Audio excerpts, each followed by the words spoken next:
अस्सलाम वालेकुम नाज़रीन, महरान टीवी न्यूज़ में अवां पहली कार माहिया फराशा सब खां पहिरियां हिकु नज़र हेडलाइन ते। नए माली साल जी बजट अॼु क़ौमी असेंबली में पेश कई वेंदी। नाणे वारो वज़ीर 17.5 अरब रुपयनि जी वफ़ाक़ी बजट पेश कंदो। सरकारी मुलाज़िमनि जे पघारुनि ऐं पेंशन में इज़ाफ़े जो इम्कान। टैक्स रेवेन्यू जो हदफ़ 15,267 अरब रुपया हूंदो। कर्ज़नि ते व्याज अदा करण लाइ 7,824 अरब रुपया मुख़्तस। दिफ़ाई बजट लाइ 3,000 अरब रुपया रखिया वेंदा। को बि नओं मनसूबो शुरू न कयो वेंदो। बजट खां अॻु वज़ीर आज़म शहबाज शरीफ़ जो पार्टी सरबराह नवाज़ शरीफ़ सां राब्तो। बजट मामलनि बाबति आगाही। वज़ीर आज़म बजट में अवाम खे रिलीफ फराहम करण जी हिदायत करे छॾी। शहबाज शरीफ़ चयो आहे त बजट तमामु घणी महिनत सां तयारु कई वई आहे। क़ौम जी भलाई खे पहिरीं तरजीह ॾिनी वई आहे। मुख़ालिफ़ धुर पारां बजट इजलास जो बाइकाट न करण जो फ़ैसिलो। गॾियल पार्लियामानी पार्टी जे इजलास में फ़ैसिलो कयो वियो। अपोज़िशन पारां पार्लियामेंट जे अंदर ऐं ॿाहिरि भरपूर एहतजाज कयो वेंदो। बानी पीटीआई सां मुलाक़ात करण ऐं आज़ादीअ जो मुतालबो बरक़रार रहंदो। अमरीकी सदर पारां धमकियुनि खां पोइ ईरान मथां हमला रोकण ऐं मुआहिदो करण जो ऐलान। डोनाल्ड ट्रंप दावा कई आहे त ईरानी सुप्रीम लीडर अमेरिका ईरान मुआहिदे जी मंज़ूरी ॾेई चुको। ॻाल्हियूं आख़िरी मरहले में आहिनि। हलंदड़ हफ़्ते जे आख़िर में मुआहिदे जो इम्कान।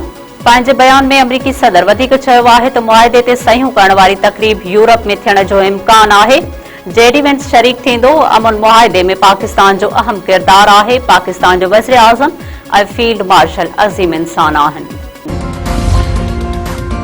ईरान चयो आहे त अमेरिका सां कंहिं मुआहिदे खे हतमी शक्ल नाहे ॾिनी वई। मुआहिदे ते सहियुनि जी तारीख़ ऐं हंध बाबति ख़बरूं अफ़वाह आहिनि। अमरीकी कदम सिफ़ारती अमल खे मुतासिर करे रहिया आहिनि। अमरीकी सदर जे बयान ते रद्द अमल ॾींदे ईरान जे परॾेही तर्जुमान इस्माइल बकाई चयो आहे त ॻाल्हियुनि जे मतन जो वॾो हिसो तयारु आहे। अमेरिका पोज़ीशन तब्दील कंदो रहियो आहे।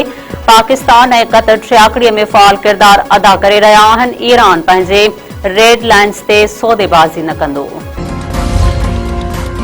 नवाबशाह में जमाली बिरादरी जे धुरनि में हलंदड़ तकरार तां 2 सगा भाइर गोलियूं हणी क़तल। लांडी स्टाफ वटि कार मथां हथियारबंदनि जी फायरिंग। अरसलान जमाली ऐं सरमद पुट मारूफ जमाली मारिजी विया। वाक़े बाद इलाइक़े में सख़्त छिकतान वारी सूरतहाल। पुलिस जी वॾी नफ़री तलब। पुलिस जो चवणु आहे त धुरनि में ज़मीन जे मामले तां पुराणो तकरार हलंदड़ आहे। वाक़े जी वधीक जांच जारी। कोट गुलाम मोहम्मद में 100 रुपया न ॾियण तां नंढे भाउ हथां वॾो भाउ क़तल। ॻोठ नाथू ख़ान लखारीअ में 30 वरनि जे अली लखारीअ खे भाउ कोडर जा वार करे क़तल करे छॾियो। वाक़े बाद जवाबदार फरार। मक़तूल जो लाश अस्पताल मां ज़रूरी कार्रवाईअ बाद पहुचण ते वारसनि में कोहराम। हयात पितापी वेझो मामूली ॻाल्हि तां धुरनि में झेड़ो। हिकु ॼणो मारिजी वियो। ॻोठ शेर मोहम्मद कोलाचीअ में कोलाची बिरादरी जे धुरनि में झेड़ो थी पियो। खैरुद्दीन कोलाची मौक़े ते क़तल। पुलिस पहुची मक़तूल जो लाश अस्पताल मुंतक़िल कयो। पोस्टमार्टम बाद लाश वारसनि हवाले। मांझनि में गैस ऐं ॿियनि सहूलतुनि जे अणहूंद ख़िलाफ़ रहवासी रोडनि ते निकिरी आया। एहतजाजी मार्च करे निटहणो समेत धरणो। कुदरती वसीलात जदोजहद कमेटी जे सॾ ते शहरी ऐं सियासी समाजी कारकन सरापा एहतजाज।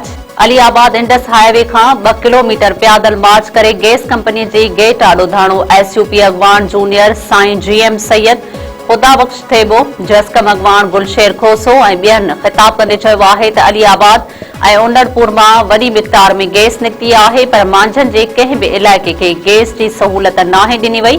मक़ामी नौजवान रोज़गार खां बि महरूम आहिनि।